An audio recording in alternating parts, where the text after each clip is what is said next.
Thank you. Thank you. Thank you. Well, I join all of you in welcoming President Biden to New Hampshire, where we know that the weather is always like it is today, right?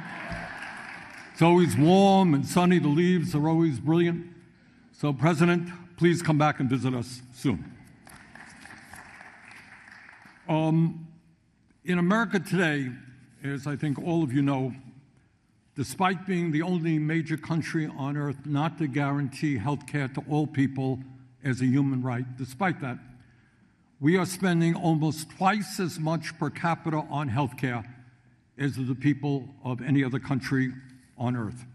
We're spending over $13,000 for every man, woman, and child, an unsustainable amount of money. And one of the reasons for that is the outrageously high cost of prescription drugs in this country. And the truth of the matter is that the American people, whether they are Democrats, Republicans, or independents, are sick and tired of paying by far the highest prices in the world for prescription drugs.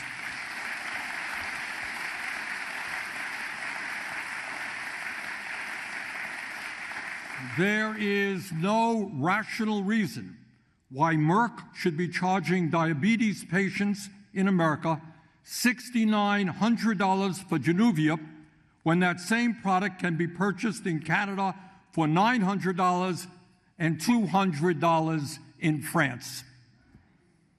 No rational reason why Johnson & Johnson charges Americans with arthritis $79,000 for Stelara when that same exact product can be purchased for just $16,000 in the United Kingdom. No rational reason why Bristol Myers Squibb charges patients in America $7,100 for Eliquis when that same exact product can be purchased for just $900 in Canada and $650 in France. I personally, on 2 occasions, have led Americans into Canada, where we purchased, on one occasion, a breast cancer drug, and on another occasion, insulin. And the differential was that in Canada, the cost was 1/10 the price that it was in the United States for the same exact product. Now, the result of that absurd reality is that while the top 10 pharmaceutical companies made over $110 billion in profit last year and paid their CEOs exorbitant compensation packages, 1 out of 4 Americans cannot afford the medicine their doctors prescribe. How insane is that? So what happens is people go to the doctor, they're sick, doctor makes a diagnosis, writes a prescription, people can't afford it. So what happens? They end up in the emergency room, they end up in the hospital, they suffer because they cannot afford the outrageous cost of medicine in this country. That is unacceptable, and together we are going to make that change.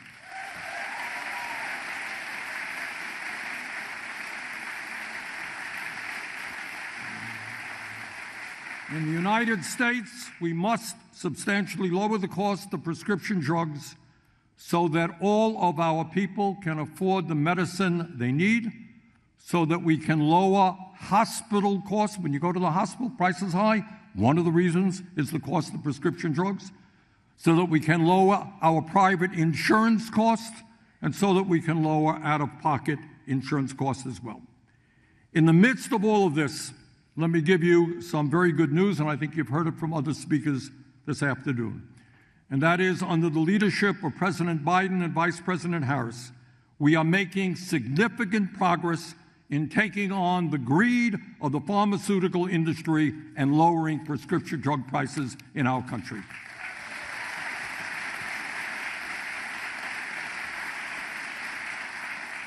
Today, no senior in America is paying over $35 a month for insulin.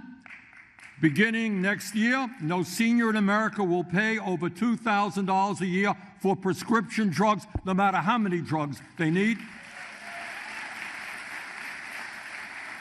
And Medicare, despite the fierce opposition of pharma, is for the first time in history negotiating with the drug companies to lower the price of some of the most expensive drugs in America. As a result of these negotiations, guess what? The price of Januvia in America will be cut by 79%.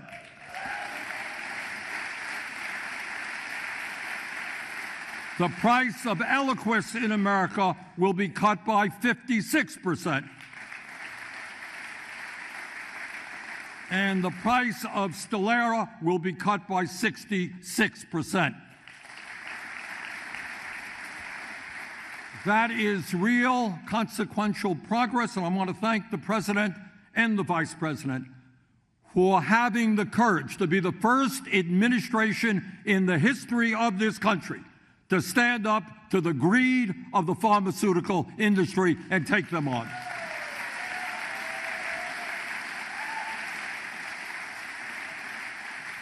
I'm also proud of the accomplishments of the Senate Committee on Health, Education, Labor, and Pensions, which I chair, and which your Senator Maggie Hassan is doing a great job on as well.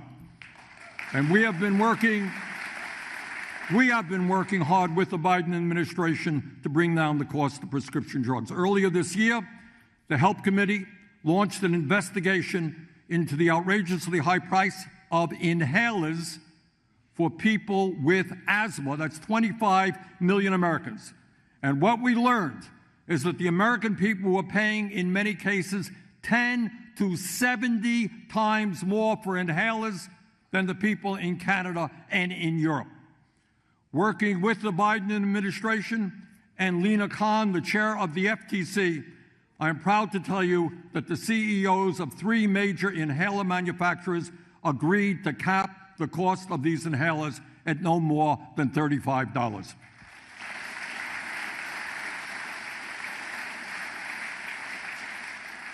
But despite all that we have accomplished, it is not enough. Much more needs to be done. In his State of the Union address, President Biden called on Congress to pass legislation to cap out-of-pocket prescription drug costs for all Americans at no more than $2,000 a year. For all Americans, and to substantially increase the number of drugs that can be negotiated with the pharmaceutical industry, and I strongly agree with them. And let me give you just one example of what we have got to be doing in the immediate future. Earlier this year, the President and I called on Novo Nordisk and Eli Lilly to significantly reduce the price of their blockbuster drugs for diabetes and weight loss. These are very, very important drugs being used all over the world. Problem is they're so expensive that many people in this country simply can't afford them. In the President's view and in my view, it is unacceptable for Novo Nordisk to charge Americans with diabetes $969 for Ozempic when that same exact drug can be purchased for just $71 in France and $59 in Germany. It is also unacceptable for this extremely profitable company to charge struggling Americans who are dealing with obesity $1,300 for Wegovy when that same product cost $92 in the UK. As President Biden and I stated in an op-ed that we jointly wrote, quote, if Novo Nordisk and other pharmaceutical companies refuse to substantially lower prescription drug prices in our country and end their greed, we will do everything within our power to end it for them.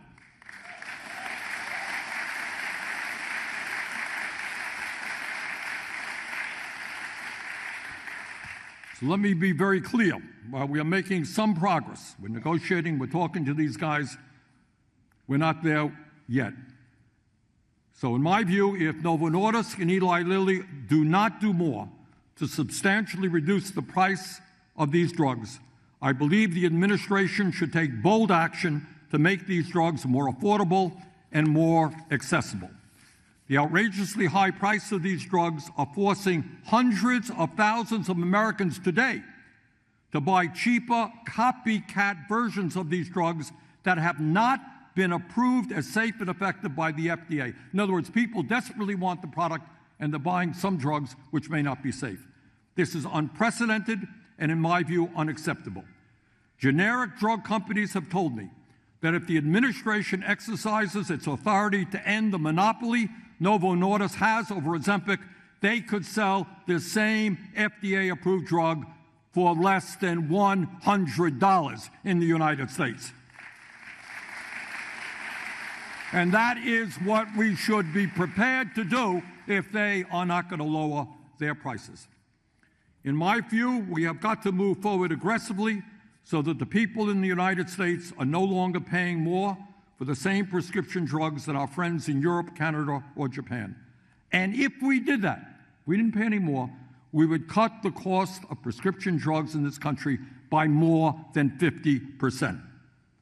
Bottom line, the pharmaceutical industry must stop ripping off the American people.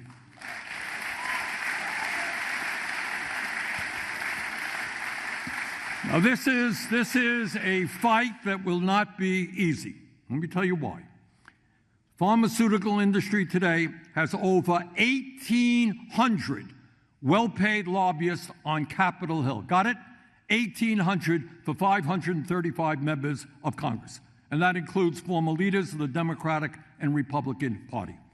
In the last 25 years, pharmaceutical industry has spent over $8.5 billion on lobbying and over $750 million in campaign contributions.